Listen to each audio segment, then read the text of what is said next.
আজকে আমরা এখানে রাস্তায় বের হয়ে এসেছি ঘুরে ফিরে যাওয়ার জন্য নয়, জিহাদের উদ্দেশ্যে। জিহাদে যেতে চাই, আমাদের সম্মুখে প্রতিবন্ধকতা সৃষ্টি করে রাখা হয়েছে। সেই প্রতিবন্ধকতা সৃষ্টি করে রেখেছে, আমরা তাদের পরিচয় জানতে চাই। আজকে আমাকে সাংবাদিক প্রশ্ন করেছিলেন বাংলাদেশ থেকে জিহাদ করা সম্ভব কিনা। আমি বলছি বাংলাদেশ থেকে জিহাদ করা সম্ভব। সরিয়ে দেয় ইসরায়েলের ইহুদি আর আরব মুসলমানদের মধ্যে পার্থক্য নাই। আমরা আজকে তোমাদের এই গুপ্ত চাই না, তোমরা পরিচয় পরিষ্কার করো। আমাদের দুশ্মন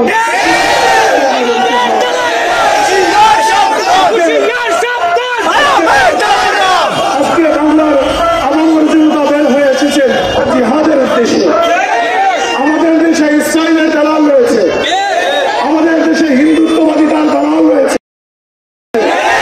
এখানে জিহাদের কথা বললে জঙ্গিবাদের দুয়া তুলে আমাদেরকে কোনটা সাজানোর চেষ্টা করে। আজকের দিন থেকে আমরা পরিষ্কার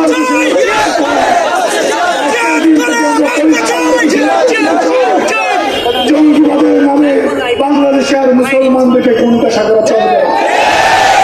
বাংলাদেশে তথাকথিত কোনো জঙ্গি নাই, আমরা জিহাদ চাই। যদি কেউ কোনো সন্ত্রাসী কাজে লিপ্ত হয় তার পরিচয় সে সন্ত্রাসী। সে ইসলামের নাম নিয়ে তাকে জঙ্গিবাদী বলে, মুসলমান পরিচয়কে হাইলাইট করে তাকে ছোট করা যাবে না।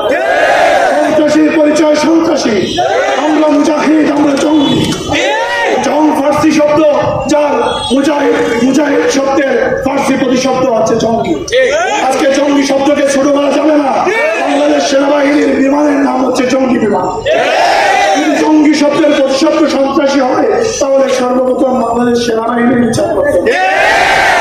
জঙ্গি শব্দ দিয়ে আমাদেরকে কোন পেশা করা চলবে। আজকে যারা দিল্লিতে বৃষ্টি হলে টাকায় ছাতা করেন, আপনাদের দিন শেষ। দিল্লির জ্বালানি বাংলাদেশে চলবে না। বাংলাদেশের মুসলমানদের স্বার্থকে যারা জলাঞ্জলি দিয়ে ভারতের মুসলমানদের এই হকের শত হাজারো লক্ষ একর জমি যারা চাষ করার অপচেষ্টায় লিপ্ত হয়েছে, তাদের বিরুদ্ধে আমাদের জিহাদ। আমরা প্রয়োজনে সশস্ত্র জিহাদে যদি আমরা আমাদের নেতৃবৃন্দ আমাদেরকে আহ্বান করে, আমি আজকের বাংলাদেশের ওলামায়ে কেরামকে আহ্বান করবো, আপনারা এর ছাতার নিচে আসেন। আমাদেরকে আহ্বান করে আমরা বিচ্ছিন্নভাবে কোনো সন্ত্রাসী কার্যকলাপে লিপ্ত হবো। একত্রিত হন, আমাদেরকে জিহাদের জন্য আহ্বান করেন। আমরা সশস্ত্র জিহাদের জন্য প্রস্তুত রয়েছি, জীবনের জন্য প্রস্তুত রয়েছি। আমি আমার কথা দীর্ঘায়িত করছি না। বাংলাদেশের আপামর জনতা আজকে জিহাদের জন্য প্রস্তুত হয়ে গেছে।